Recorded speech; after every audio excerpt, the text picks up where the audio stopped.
Assalamualaikum warahmatullahi wabarakatuh. Selamat pagi teman-teman para pecinta mobil Honda Accord Prestige atau juga mobil-mobil klasik, mobil-mobil tua lainnya.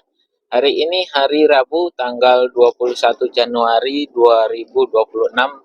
Saya sedang perjalanan menuju ke tempat kerja ya. Ini jam 9 pagi menjelang siang. Saya mau sedikit sharing nih dengan teman-teman, berbagi pengalaman suka dukanya menggunakan mobil Honda Accord ini selama saya dua tahun pemakaian, teman-teman. Jadi saya beli mobil ini bulan Januari 2024, awal tahun lah. Nah, alhamdulillah selama 2 tahun pemakaian ini tidak ada kendala, tidak ada pernah mogok atau nyusahin atau gimana ya teman-teman. Kalau perawatan ya biasalah, namanya mobil ya, mobil muda pun kan juga perlu dirawat gitu.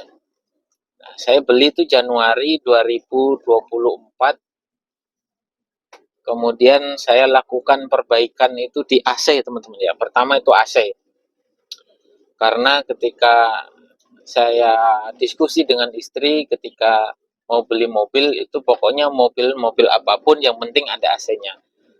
Nah, setelah pembelian mobil itu Januari, kemudian langsung saya servis AC-nya, karena pada saat beli itu AC-nya nggak berfungsi teman-teman ya, tapi part-partnya masih ada, kompresor dan lain-lainnya itu ada.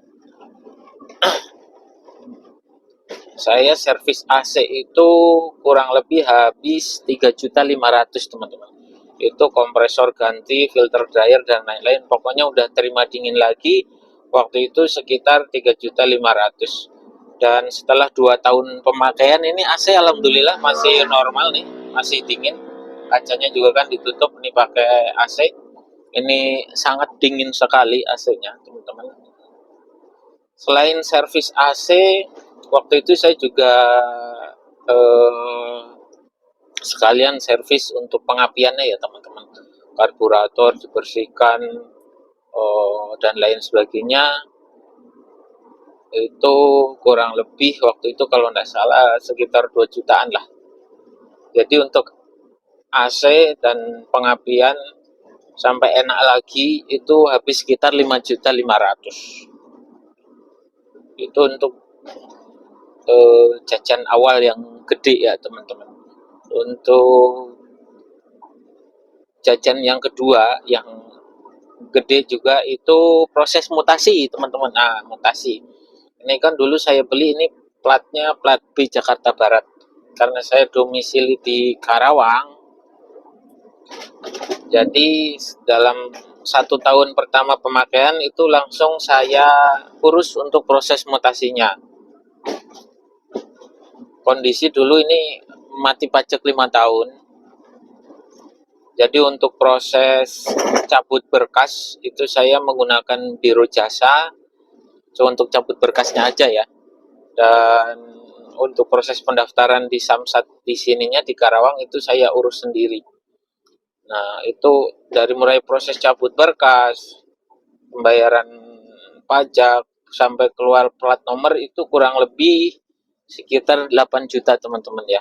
Itu memang mahal waktu karena pakai biro jasa waktu itu untuk cabut berkasnya. Karena saya sibuk ya, dari males gitu bolak-balik Kerawang, Jakarta, Jakarta Kerawang. Jadi minta bantuan biro jasa aja. Jadi kalau di total-total itu sampai mati pajak 5 tahun sampai keluar plat baru itu 7 jutaan dah kalau nggak salah waktu itu. Kemudian pengeluaran yang gede lagi itu cek kaki-kaki teman-teman. Cek kaki-kaki sekitar 2 minggu yang lalu lah, masih Januari 2026. Jadi cek kaki-kaki mulai dari depan dan belakang itu semuanya dicek, habis sekitar 1.200.000. Itu ganti karet-karet segala macam, Untuk shock breakernya nggak diganti teman-teman ya, masih menggunakan shock breaker bawaan, jadi masih bisa dipakai. Jadi itu untuk ya ganti-ganti perkaretan aja, dan ada beberapa pusing-pusing yang eh, diakalin lah gitu, habis 1.200.000. Untuk pengeluaran yang nominalnya besar di atas 1 juta itu sih teman-teman, dalam saya 2 tahun pemakaian ini, pertama servis AC, kemudian mutasi pajak, dan yang ketiga adalah kaki-kaki. Untuk yang nominal di bawah 1 juta, ya paling yang kecil-kecil sih teman-teman, kayak lampu mati, klakson pernah mati, terus apalagi ya, kap delco pernah ganti, kemudian apa tuh namanya, timing bell ya, fan bell AC kan satu set itu ya, fan bell AC, fan bell dinamo, kemudian fan bell power steering. Nah, itu tiga-tiganya juga ganti, tapi itu nggak nyampe 500.000 sih itu teman-teman ya.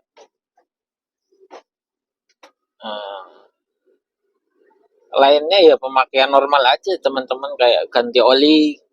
2 tahun ini baru berapa kali ganti oli ya, 2 kali apa 3 kali gitu. Saya untuk oli menggunakan oli Prima XP. Selebihnya ya alhamdulillah sih aman teman-teman. Yang penting kita miara mobil tua ya, apa ya, ya rajin-rajin aja, cek berkala harian, cek oli, bersihin busi gitu aja teman-teman. Alhamdulillah dalam 2 tahun pemakaian ini ya sangat, ya nggak ada kendala teman-teman ya. Oke, itu teman-teman sharing saya kali ini, suka dukanya menggunakan mobil tua ya di 2 tahun pertama pemakaian. Tetap semangat untuk teman-teman, jangan ragu-ragu untuk menggunakan mobil tua. Mobil tua itu asal dirawat, mantap teman-teman. Udah, budgetnya murah, biaya perawatannya murah, pokoknya asik lah. Yang penting kita bisa milih barang. Oh ya, nanti lain kali saya sharing dengan teman-teman bagaimana cara memilih unit mobil tua agar kita nggak ketipu ya teman-teman. Sebetulnya bukan, mungkin nggak yang jual nggak niat tipu juga sih kalau mobil tua. Mungkin lebih ke biar kita mendapatkan harga dan kualitas yang sesuai ya teman-teman ya. Pokoknya nanti saya sharing sama teman-teman. Oke, terima kasih. Assalamualaikum warahmatullahi wabarakatuh.